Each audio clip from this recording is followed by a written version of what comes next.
जिस मोतिहारी में शराब की वजह से कई लोगों की जिंदगियां डूब गई, उस मोतिहारी में शराब का एक ऐसा कांड बाहर आया जिसे देखने वाले देखते ही रह गए। दरअसल ट्रेन के जरिए शराब की ढुलैया कराने की कोशिश थी, लेकिन अचानक से ट्रेन के छत से शराब के बोतलों की बारिश होनी शुरू हो जाती है, जिसे देखने के बाद यात्री भौचक्के रह जाते हैं।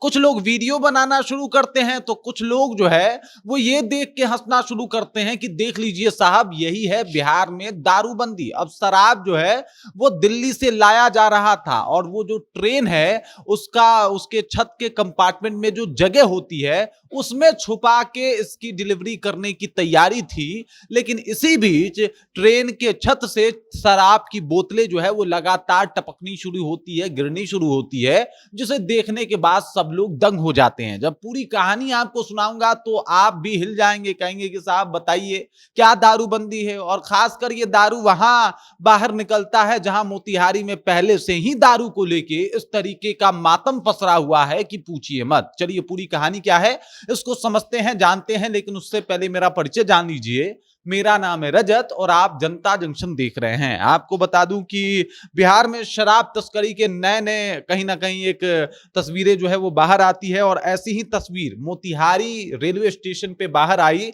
जब छत का जो एक कंपार्टमेंट होता है ये बिल्कुल खाली होता है। यहाँ पे देख सकते हैं ये बिल्कुल खाली होता है, इसमें आराम से शराब रख के लाया जा सकता है, छुपा के लाया जा सकता है और आराम से शराब तस्कर शराब की तस्करी कर सकते हैं। और इसी तरीके से जो है वो दिल्ली से चलने वाली एक ट्रेन के अंदर शराब छुपा के लाया जा रहा था।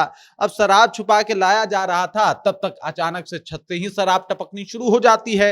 ये मामला है, आपको बता दे रहा हूं, आनंद विहार से रक्सौल जंक्शन जा रही सत्याग्रह एक्सप्रेस का। सत्याग्रह देख लीजिए, गांधी जी के सत्याग्रह के ऊपर इसका नाम सत्याग्रह पड़ा हुआ है। और उस एक्सप्रेस में इस तरीके से शराब की ढुलैया चल रही है। खासकर उस मोतिहारी में आके शराब को गिरना था जिस मोतिहारी में पहले से ही शराब को लेके मातम पसरा हुआ है। लोग पहले से ही परेशान हैं। अब तक 7 लोग जो है वो अपनी जान गंवा चुके हैं। और उस तरीके से ये जब शराब गिरना शुरू होता है तो यात्रियों के द्वारा जो है इस बात की शिकायत जो है वो आरपीएफ से की जाती है, सूचना दी जाती है। कुछ लोग वीडियो बनाते हैं और फिर तस्वीरें जो सामने आती है वो लोग देख के हैरान भी हो जाते हैं कि एक तरफ जहां 2016 से नीतीश कुमार जी जो है वो बिहार में दारू जो है वो एकदम से बैन करके रखे हैं, तो वहीं दूसरी तरफ लगातार शराब के इस तरीके की तस्वीरें सामने आ रही हैं। इसी बात को लेकर तमाम एनडीए के नेता भी नीतीश कुमार का मुखालफत कर रहे हैं कि भाई शराब बंदी लागू कराने में आप बिल्कुल असफल हो गए हैं। शराब बंदी जो है वो सफल है ही नहीं, चाहे वो चिराग पासवान हो या फिर जीतन राम मांझी हो, लगातार इस मामले का विरोध भी कर रहे हैं। और ऐसी ऐसी तस्वीरें जब सामने आ रही हैं जहां पे कई सारे लोग जहरीली शराब पीने की वजह से दुनिया छोड़ के जा रहे हैं, तो दूसरी तरफ ट्रेन से जो है वो शराब फिर से बिहार लाई जा रही है। दिल्ली वाली शराब है साहब, और ये लाई जा रही है। जब लोगों के सामने ये तस्वीरें सामने आई, लोगों ने देखा कि किस तरीके से बिहार में वैसे तो शराब बंद है, लेकिन उसके बाद भी जो तस्वीरें बताती हैं वो बड़ा अलग बताती हैं। तस्वीरें कुछ और कहानियां कहती हैं। तस्वीरें बताती हैं कि भाई साहब सिर्फ कागज पे बंद है, क्योंकि बिहार में जो कुछ भी हो रहा है दारूबंदी के बाद वो सिर्फ और सिर्फ राजस्व को नुकसान ही है, बाकी कुछ बढ़िया तो हुआ नहीं है।